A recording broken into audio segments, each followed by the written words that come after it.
সবাইকে জানাই হ্যাপি রাখি পূর্ণিমা এবং রক্ষাবন্ধন। সেটাই হোক, 365 দিন কেটে গেল, কিন্তু তিলোত্তমা দোষীরা শাস্তি পেল না। এরকম বহু তিলোত্তমা আমাদের কলকাতায় ঘুরে বেড়াচ্ছে, এরকম বহু অপরাধীরা আমাদের কলকাতায় ঘুরে বেড়াচ্ছে। কলকাতা কেন, সারা দেশে ঘুরে বেড়াচ্ছে। শুধু রাখি পড়লে বা ভাইফোঁটা পড়লেই কি রক্ষা করা যায়?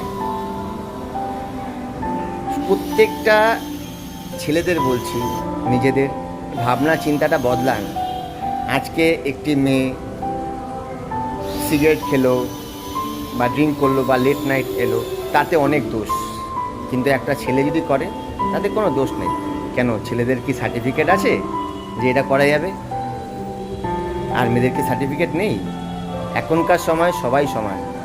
সুতরাং যখন রক্ষাবন্ধন বা রাখি পরবেন বা ভাইফোঁটা পরবেন, সেই মর্যাদাটা পালন করার চেষ্টা করবেন, দেখবেন ভালো থাকবে। এবং সকল আমার বোনদের বলি আর দিদিদের বলি, happy Rakshabandhan, love you all, tata, ভালো থাকবেন সবাই।